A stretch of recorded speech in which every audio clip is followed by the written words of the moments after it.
नमस्कार, मैं हूं देवांशु। आप देख रहे हैं न्यूज़ फॉर नेशन। एक तस्वीर हम आपको दिखा रहे हैं और उसके बाद आपको इस तस्वीर का मजमून बताएंगे। दरअसल ये तस्वीर देखिए, एक तरफ जो है वो ज्योति सिंह बैठी हुई नजर आ रहे हैं और दूसरी तरफ जो है वो आनंद मोहन जो है वो बैठे हुए नजर आ रहे हैं और दोनों के बीच बातचीत हो रही है। एक्सक्लूसिव तस्वीर है हमारे पास और ये तस्वीरें जो है वो कल चेतन आनंद के घर की है, जहां पर आधे घंटे की मुलाकात जो है वो सिने स्टार पवन सिंह की पत्नी ज्योति सिंह और आनंद मोहन के बीच में हुई है। और जो जानकारी हमारे पास सूत्रों के हवाले से आ रही है कि जल्द ही ज्योति सिंह जो है वो जेडीयू ज्वाइन करेंगी और किस विधानसभा सीट से चुनाव लड़ेंगी, ये भी इस वीडियो में हम आपको विस्तार से बताएंगे और पूरे कैलकुलेशन के साथ बताएंगे। हालांकि जब भी जो है वो मीडिया कर्मी ज्योति सिंह से ये सवाल पूछते हैं कि किस विधानसभा सीट से जो है वो चुनाव लड़ेंगी, वो खुलकर नहीं बताती हैं, एग्जैक्ट नाम नहीं बताती हैं विधानसभा का। वो कहती हैं कि अभी बातचीत चल रही है, जो सबसे अच्छी सीट होगी उस सीट पर जो है वो चुनाव लड़ेंगी। लेकिन हम आपको पूरे कैलकुलेशन के साथ इस वीडियो में बताने जा रहे हैं पवन सिंह की पत्नी किस विधानसभा सीट से जो है वो चुनाव लड़ेगी। ऑप्शन जो है वो 3 विधानसभा है, नबीनगर, काराकाट विधानसभा और डेहरी विधानसभा। और ऑप्शन और कैलकुलेशन मैथमेटिक्स हम बाद में बताएंगे, लेकिन सबसे पहले केमिस्ट्री बता देते हैं। केमिस्ट्री ये कहता है कि बीते 3-4 महीनों में ज्योति सिंह का सबसे ज़्यादा दौरा जो है, अगर किसी 3 में से अगर एक को काट दें और 2 विधानसभा सीट में सबसे ज़्यादा हुआ है तो वो है काराकाट और डेहरी। हाँ, तो दूसरी साइड इस पूरी कहानी का पहलू ये भी है कि अगर कोई ये सवाल पूछे कि पवन सिंह का 3-4 महीने में बिहार में वो कौन सी जगह है जहां पर सबसे ज़्यादा दौरा पवन सिंह का हुआ है, तो पवन सिंह सबसे ज़्यादा 3-4 दफ़ा जो है वो नबीनगर विधानसभा जो है वो सीट पर जो है वो भ्रमण कर चुके हैं। और जब हम ये वीडियो शूट कर रहे हैं तो पवन सिंह कहाँ हैं? पवन सिंह इस वक्त नबीनगर विधानसभा में हैं और लोगों से जनसंपर्क कर रहे हैं, लोगों से मुलाकात कर रहे हैं। उनकी पत्नी कहाँ है? जो जानकारी हमारे पास है तो उनकी पत्नी जो है वो काराकाट विधानसभा क्षेत्र में ही मौजूद है। 3-4 महीने यानी केमिस्ट्री की अगर बात करें कि राजनीति में सिर्फ मैथमेटिक्स से सब कुछ नहीं होता, केमिस्ट्री भी काम करता है, परसेप्शन भी काम करता है और तब जाके एक समीकरण बनता है, तब जीत का रास्ता जो है वो निकल पाता है। और आप किस पार्टी किस गठबंधन के तहत लड़ते हैं, ये सब कुछ मुफीद हो तभी जो है वो उम्मीदवार जीतते हैं। ज्योति सिंह पूरा नाप तौल जो है वो 3-4 महीने से किया गया है। 3 विधानसभा सीटों को सेलेक्ट किया गया है। सबसे पहले उनकी तरफ से नबीनगर, काराकाट, डेहरी, फिर लगा होगा उन्हें कि 2 सीट जो सबसे ज़्यादा मुफीद हैं उनके लिए, काराकाट और डेहरी, और लगभग ये तय मानिए इन्हीं दोनों में से विधानसभा सीट में से ज्योति सिंह जो हैं वो लड़ेंगे। हालांकि फिर पवन सिंह बार बार नबीनगर क्यों आ रहे हैं, ये भी सवाल है। लेकिन हाँ, इतना हमारे सूत्र कंफर्म बता रहे हैं। सबसे बड़ा सवाल तो यह है कि देखिए, ये तय है कि एनडीए खेमे में आएंगी, क्योंकि कई दफ़ा देखा गया है जब भी वो क्षेत्र में जाती हैं, क्षेत्र बोले तो काराकाट या डेहरी में होती हैं ज्योति सिंह, पत्रकार उनसे सवाल पूछते हैं तो ज्योति सिंह पीएम नरेंद्र मोदी की तारीफ करती है, नीतीश कुमार की तारीफ करती है। ये लगभग उस वक्त सही तय था कि एनडीए के किसी घटक दल में शामिल होंगी ज्योति सिंह। लेकिन कल जिस तरीके से आनंद मोहन से मुलाकात हुई है पटना में चेतन आनंद के सरकारी आवास पे, यानी कि गर्दनी बाग वाले विधायक आवास पे, उसके बाद ये जो है वो लगभग कंफर्म है कि वाया आनंद मोहन जेडीयू में एंट्री कर रहने वाली हैं ज्योति सिंह। ये तस्वीर बता रही है। और देखिए, ज्योति सिंह और आनंद मोहन एक ही समाज से आते हैं, दोनों ही राजपूत समाज से आते हैं। तो अब थोड़ा सा इन 3 विधानसभा सीटों पर भी हम थोड़ा सा अब तस्करा करेंगे, ज़्यादा हम विस्तार से कभी बाद में बात कर लेंगे। देखिए, सबसे अगर राजपूत के हिसाब से अगर देखे जाए तो बिहार में 2 विधानसभा सीट ऐसी है जहां पर राजपूत जो है वो सबसे ज़्यादा जो है स्ट्रॉन्ग राजपूत वाली सीट मानी जाती है, राजपूतों के लिए जिताऊ सीट मानी जाती है। तो वो एक है बाढ़ विधानसभा सीट, जो कि जहां से बीजेपी के विधायक हैं ज्ञानेंद्र सिंह ज्ञानू। दूसरी सीट जो मानी जाती है वो है नबीनगर। क्यों मानी जाती है?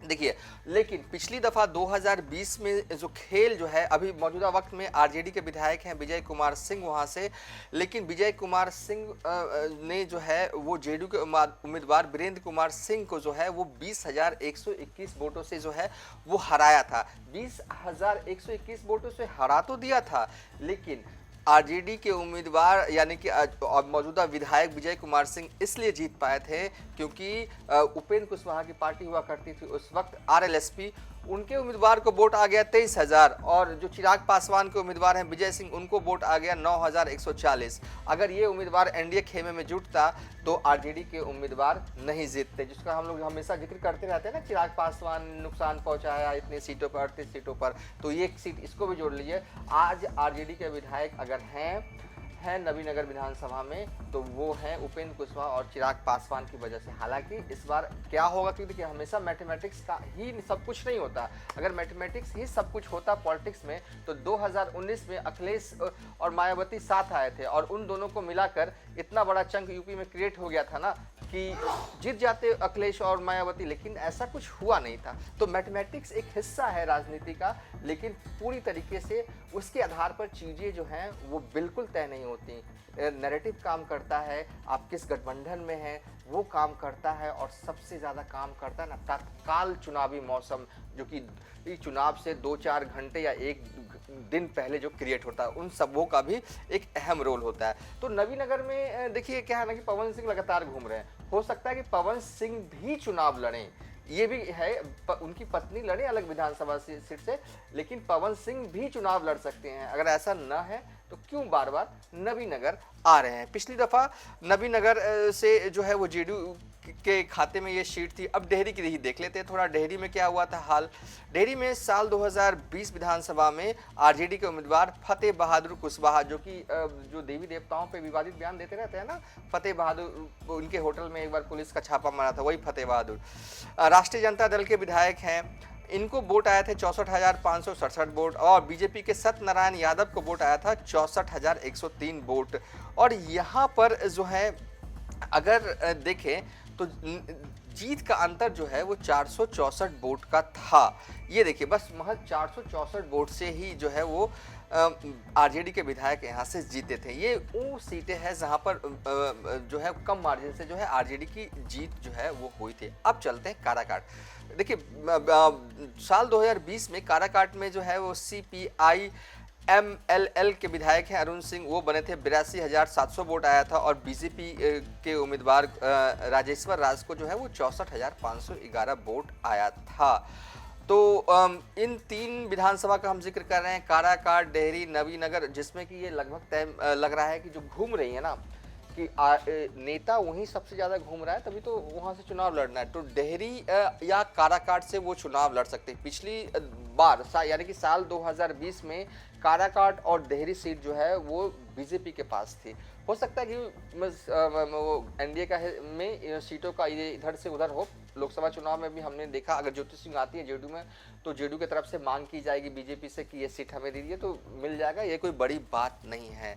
लेकिन ये आप तय मानिए कि वो या तो काराकाट से लड़ सकती हैं या डेहरी से लड़ सकती हैं ज्योति सिंह चुनाव। फिर सवाल यह है कि इन दोनों सीट में से कौन सी सीट जो है वो सबसे जो है वो मुफीद है। देखिए अगर जातीय समीकरण के हिसाब से देखें तो काराकाट में भी राजपूतों की आबादी जो है वो अच्छी खासी है, और डेहरी में भी अच्छी खासी जो है वो आबादी है।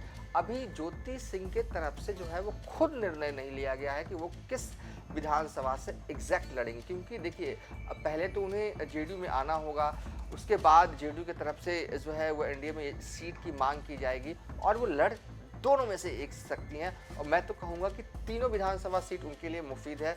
नवीनगर भी मुफीद है, काराकाट भी मुफीद है और डेहरी भी मुफीद है, लेकिन नवीनगर के में चुनाव लड़ने की संभावना जो है वो ज्योति सिंह की काफ़ी कम है, मतलब सबसे ज़्यादा कम है। प्रबल संभावना डेहरी या काराकाट में है, और अभी निर्णय लिया नहीं गया है उनकी तरफ से, क्योंकि ये पहली जानकारी है, अभी तो वक्त है, अभी तो मौसम आएगा चुनावी, अभी तो आया कहाँ है, अभी तो आने की बस देर है, थोड़ी सी देर है, 2-4 महीने की देरी है। तो अभी डिसीजंस लिए जाएंगे, सीट मांगा जाएगा, सीट मिलेगा, कौन सा मिलता है जेडीयू को, काराकाट मिलता है तो काराकाट से लड़ लेंगे, डेहरी मिलेगा तो डेहरी से लड़ लेंगे, क्योंकि दोनों सीट साल 2020 में बीजेपी के खेमे में जो है ये दोनों सीट जो है वो थी। तो बहरहाल इस वीडियो को यहीं पर वाइंड अप कर रहे हैं, और इस वीडियो में हमने आपको दिखाया कि देखिए आनंद मोहन के साथ ज्योति सिंह की ये तस्वीर, चेतन आनंद के घर पर, दोनों के बीच मुलाकात, और जल्द ही कहा जा रहा है कि जेडीयू ज्वाइन कर सकती हैं ज्योति सिंह, और सबसे मुफीद सीट जहां पर ज्योति सिंह जो है वो 3-4 महीनों में सबसे ज़्यादा घूम रही हैं, वो सीट है काराकाट या डेहरी। फिलहाल अभी तक के लिए इतना ही। आप देखते रहिए न्यूज़ फॉर नेशन।